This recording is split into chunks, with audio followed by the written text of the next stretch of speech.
రేపేంటో అన్నటువంటి దశ నుండి పర్లేదులే బ్రతకగలం అనేటటువంటి ధైర్యాన్ని మోడీ సర్కార్ ఇచ్చింది అని చెప్పడంలో అతిశయోక్తి లేదు. దేశంలో 74% గ్రామీణ కుటుంబాలు రాబోయే ఏడాదిలో తమ ఆదాయం గణనీయంగా వృద్ధి చెందుతూనే ఆశిస్తున్నారట.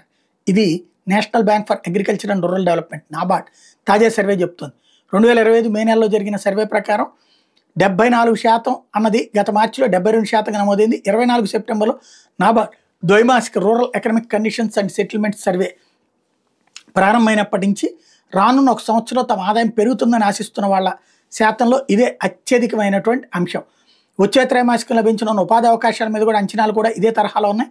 ఏడాది మే నెలలో 53.5% కుటుంబాలు ఉపాధి పరిస్థితులు మెరుగుదలను ఆశిస్తే 24 సెప్టెంబర్ తర్వాత ఇదే అత్యధిక ఆశావాద శాతం 8% మంది మాత్రమే తగ్గుదలను అంచనా వేశారు.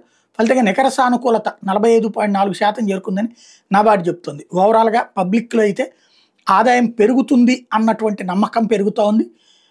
తగ్గుతుంది అన్నటువంటి వాళ్ళ సంఖ్య చాలా తక్కువ ఉంది, 10% లోపే. పెద్దగా మార్పు ఏముండదు అంటున్నటువంటి వాళ్ళు 19 నుంచి 22% హైయెస్ట్ ఉన్నారు.